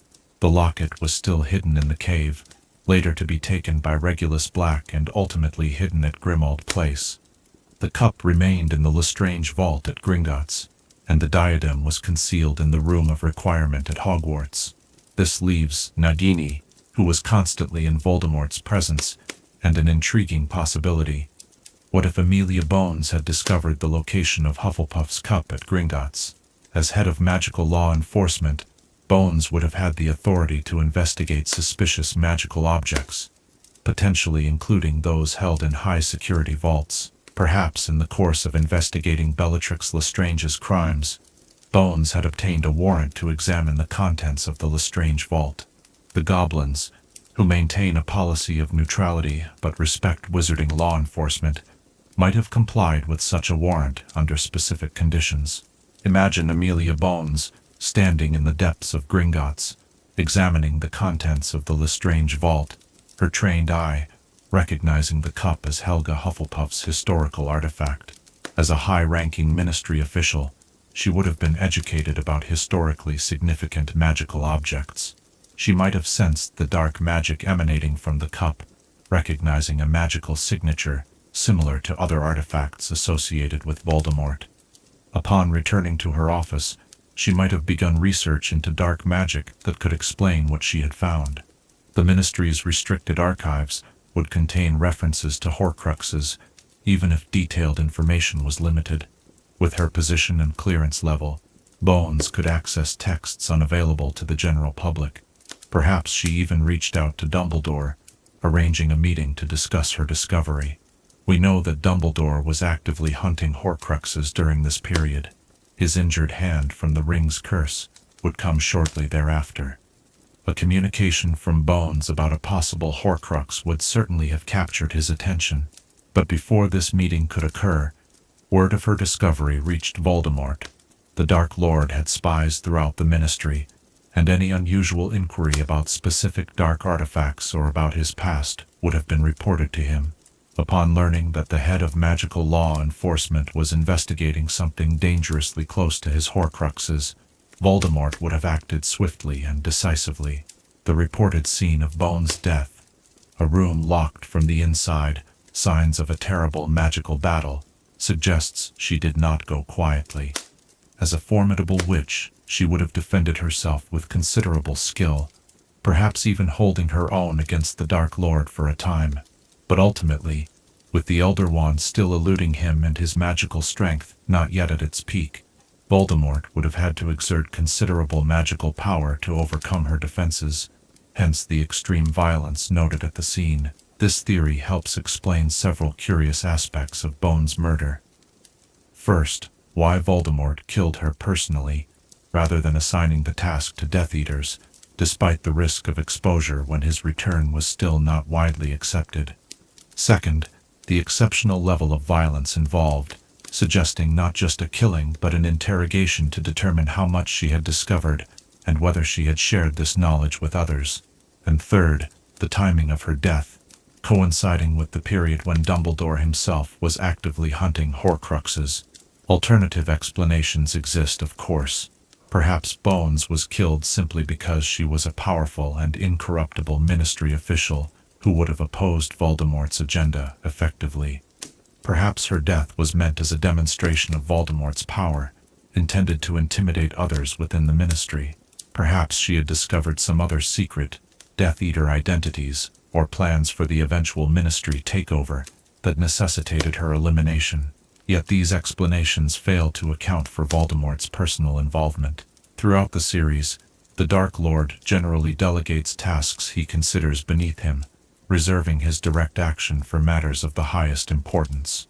Few things ranked higher in Voldemort's priorities than protecting the secret of his Horcruxes.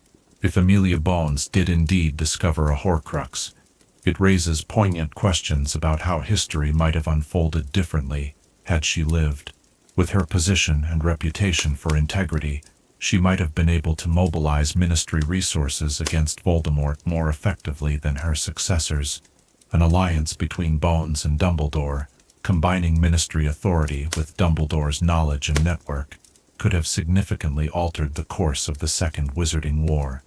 It's worth noting that after Bones' death, her niece Susan continued at Hogwarts and eventually joined Dumbledore's army. One wonders if Susan ever knew how close her aunt might have come to striking a crucial blow against Voldemort, a discovery that, had it been communicated in time, might have shortened the war and saved countless lives. The implications of this theory extend beyond Amelia Bones herself. If Voldemort was willing to personally eliminate someone who had merely discovered a Horcrux, it underscores the lengths to which he would go to protect his secrets. It suggests that others throughout wizarding history might have come close to uncovering fragments of the truth, only to meet similar fates, their discoveries dying with them, leaving no trace for future investigators to follow.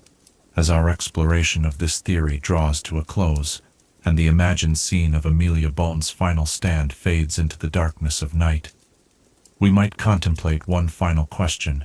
If Bones did indeed discover a Horcrux before her death, did she leave behind any record of her discovery? A hidden file, a coded message, or a confidential memo that might have eventually found its way to those who could use it?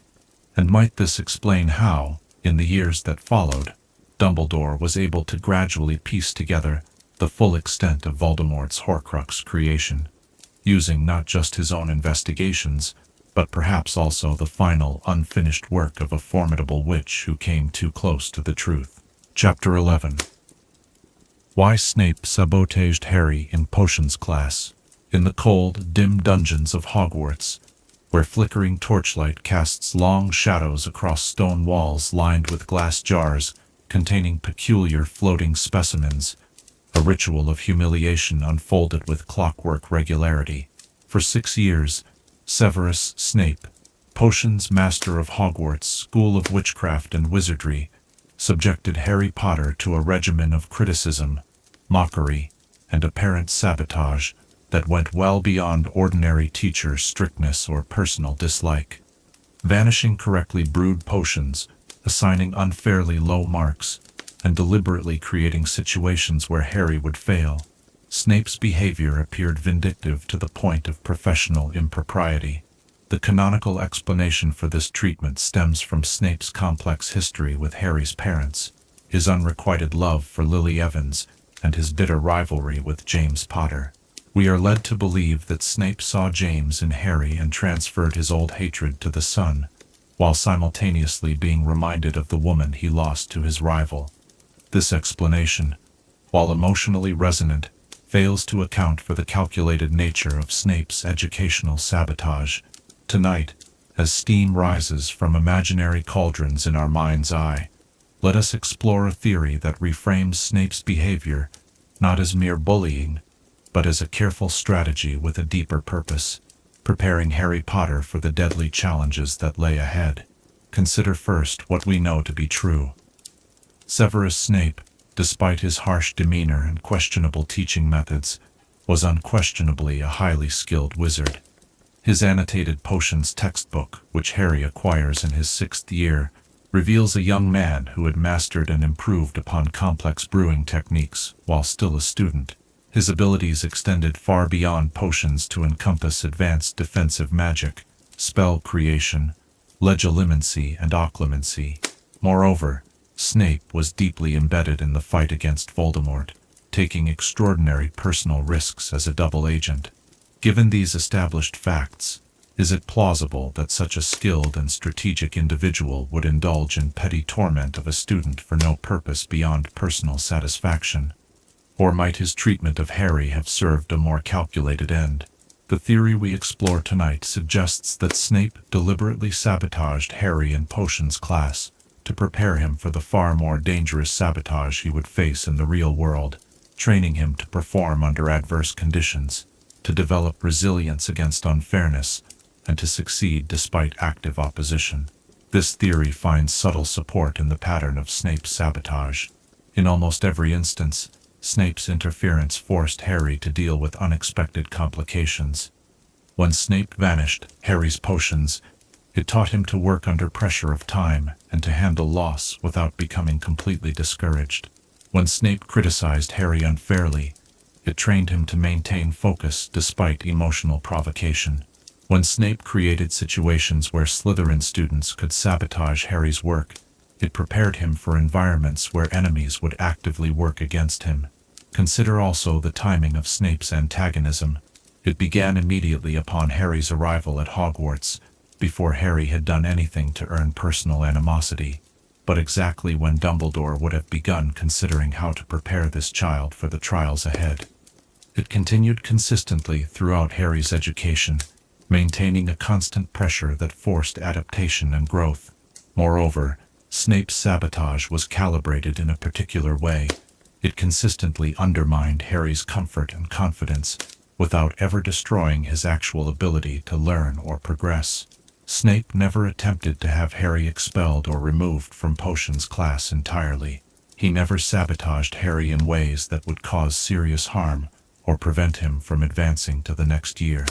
Instead, he maintained a precise level of antagonism that pushed Harry to develop resilience without breaking him. Consider the skills Harry needed to develop in order to face Voldemort. He needed to function under extreme pressure. He needed to maintain focus despite provocations and distractions. He needed to succeed in environments actively hostile to his survival. He needed to develop instincts for detecting deception and anticipating sabotage. All of these skills were inadvertently cultivated by his experiences in Snape's classroom. This theory becomes particularly compelling when we consider Snape's role as a double agent.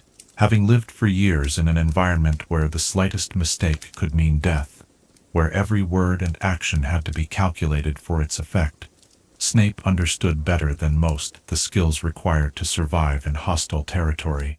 His classroom became, in essence, a controlled training ground where Harry could develop these skills within the relative safety of Hogwarts. There are moments throughout the series that support this interpretation.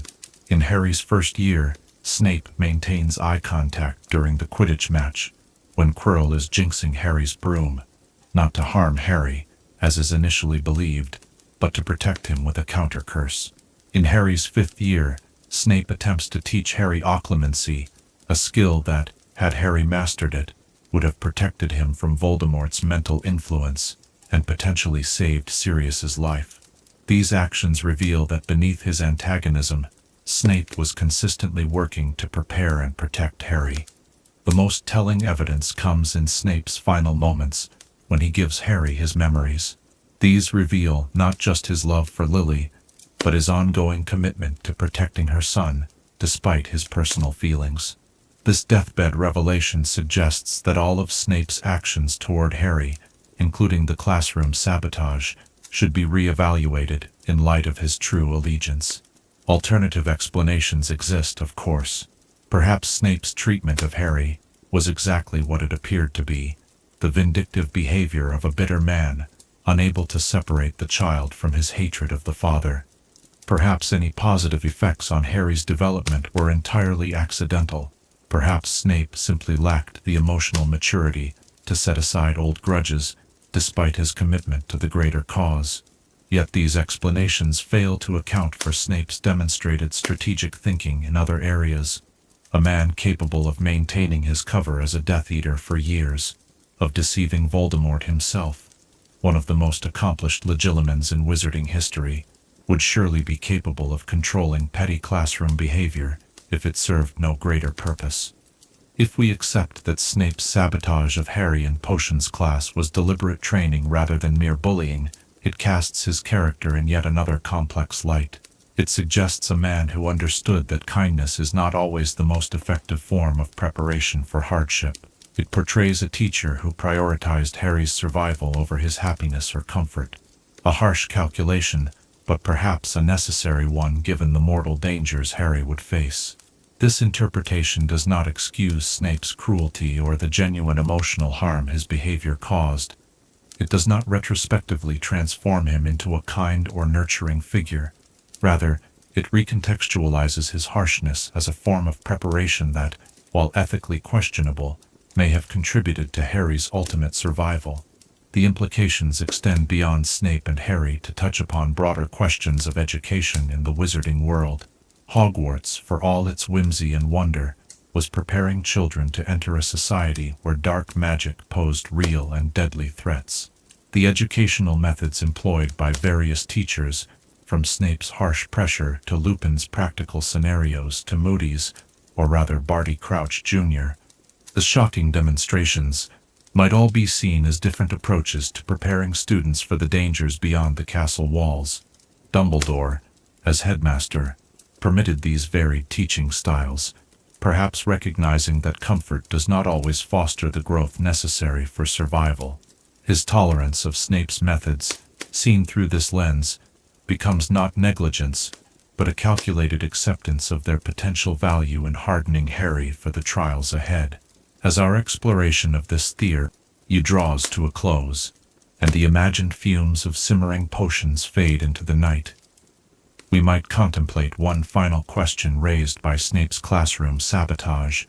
In a world where children may be called upon to face mortal danger, where the skills they develop at school could determine whether they live or die in confrontation with dark forces, what is the proper balance between nurturing support and demanding pressure in their education?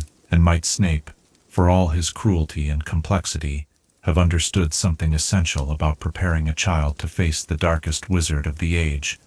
That comfort rarely builds the strength needed to confront true darkness. Chapter 12. How Lupin's transformations are more painful because he fights them. In a small, shabby cottage far from prying eyes, as moonlight begins to filter through tattered curtains, a solitary figure braces himself for the agony to come.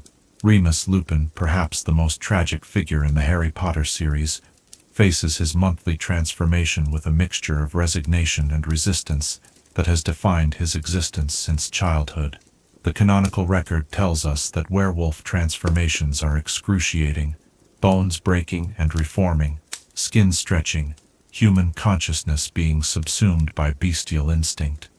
Yet tonight, as the waxing moon approaches its fullness in our imagination, let us explore a theory that adds another dimension to Lupin's suffering, that his transformations are significantly more painful than those of other werewolves, precisely because he fights against his condition with every fiber of his being. The canonical record provides us with limited but telling glimpses of werewolves and their transformations. We see Lupin in his transformed state through Harry's eyes, a creature in obvious distress, howling and snarling, dangerous to others and to himself. We also encounter Fenrir Greyback, the werewolf who infected Lupin as a child, described as embracing his condition, deliberately positioning himself to infect others, and maintaining some of his werewolf characteristics even in human form. These contrasting examples suggest something crucial about lycanthropy in the wizarding world, that a werewolf's relationship with their condition may influence how that condition manifests. The theory we explore tonight proposes that Lupin's transformations are extraordinarily painful because he resists them on multiple levels, physically, mentally, and magically, with this resistance creating a dissonance that magnifies his suffering. Consider first the physical aspect of transformation. Lupin's body undergoes a complete restructuring during the full moon, a process that would be agonizing under any circumstances. But what if active resistance to this process creates additional tension within the body's tissues and systems? Imagine muscles that try to hold their human shape even as the werewolf form forces itself upon them, bones that resist breaking until the pressure becomes too great, a throat that tightens against the howl building within it. This physical resistance would create extraordinary additional stress on the body, compounding the inherent pain of transformation. On a mental level, Lupin maintains a profound psychological resistance to his werewolf nature. Unlike Greyback, who embraces his bestial identity, Lupin sees his condition as fundamentally separate from his true self, a monthly visitation of something alien and unwanted. This psychological rejection may create a form of dissociation during transformation, where Lupin's human consciousness refuses to yield gracefully to the wolf's instincts, remaining present enough to be horrified by what is happening, but powerless to stop it. Most intriguingly, there may be a magical dimension to this resistance. Magic in the wizarding world is known to respond to emotion and intent. Accidental magic manifests when young witches and wizards experience strong feelings. Patronesses take forms reflecting their casters' personalities. Even the killing curse requires genuine hatred to function properly. If magic is indeed responsive to such internal states, then Lupin's profound aversion to his condition might manifest as a kind of unconscious magical resistance during transformation. This theory finds subtle support in various aspects of Lupin's portrayal throughout the series. His appearance after transformations, described as looking ill and exhausted beyond what might be expected from a single night's ordeal, suggests a particularly traumatic experience. His extreme precautions before full moons, including potions and isolation far beyond what other werewolves seem to require, indicates that his transformations may be especially dangerous or difficult to manage. Most tellingly, Lupin's physical appearance in human form carries the marks of his internal struggle. Described as prematurely aged, with gray hair and lined features despite being only in his 30s, he bears the visible signs of chronic stress and suffering. This premature aging might be the cumulative result of transformations made more traumatic by his resistance, each full moon taking a greater toll on his body than it might on a werewolf who accepts their condition. The contrast with Fenrir Greyback is particularly instructive. Greyback, who has been a werewolf longer than Lupin and presumably experienced more transformations, nevertheless appears more physically robust. Described as massive and powerful, with only his pointed teeth and long nails indicating his condition in human form, Greyback seems almost to thrive on his lycanthropy, rather than being diminished by it. This difference suggests that Greyback's acceptance of, even reverence for, his werewolf nature results in a fundamentally different transformation experience. By surrendering to the change rather than fighting it, Greyback may experience less physical trauma during transformation, emerging stronger rather than depleted. His werewolf characteristics bleed into his human form, not as a curse but as attributes he welcomes and cultivates. If we accept that resistance increases the pain of transformation, it casts Lupin's character in an even more poignant light.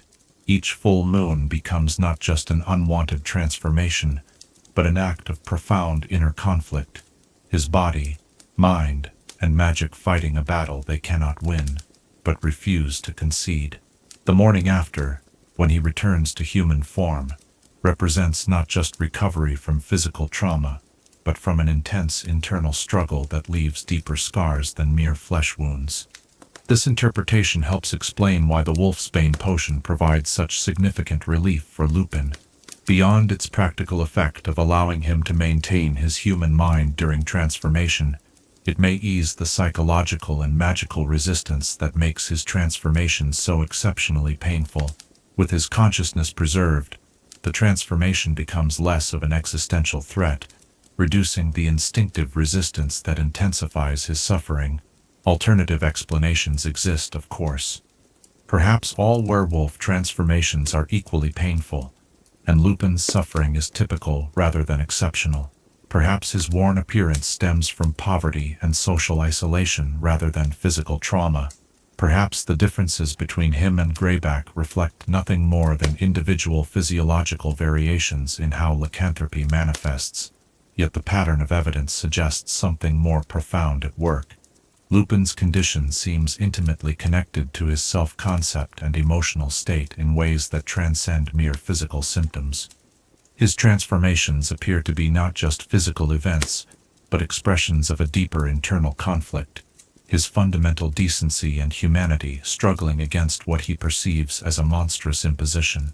The implications of this theory extend beyond Lupin himself to touch upon broader questions about magical conditions in the wizarding world. If lycanthropy is indeed affected by the sufferer's psychological relationship to their condition, might the same be true of other magical ailments or alterations? Could dragonpox, splinching injuries, or curse damage similarly respond to the patient's internal state? This would suggest a magical healthcare approach that treats not just physical symptoms, but psychological responses, a holistic magic healing that the Muggle world might call psychosomatic medicine. This perspective also illuminates why Lupin consistently emphasizes to Harry that fear of fear itself can be the most debilitating response to danger. Having experienced how his own resistance amplifies his suffering, Lupin understands better than most that how we relate to our challenges can magnify or diminish their power over us. His Boggart lessons take on deeper significance. He is teaching Harry not just a defensive spell but a philosophical approach to facing one's fears, that Lupin himself struggles to apply to his own condition. As our exploration of this theory draws to a close, and the imagined full moon begins its descent toward dawn, we might contemplate one final question about Remus Lupin's painful transformations. If accepting his werewolf nature might have eased his physical suffering, would such acceptance have been worth the potential cost to his humanity? Or was his resistance, despite the additional pain it caused, an essential expression of the very qualities that defined him: his gentleness, his conscience, his determination to remain Remus Lupin despite the wolf that lived within his skin?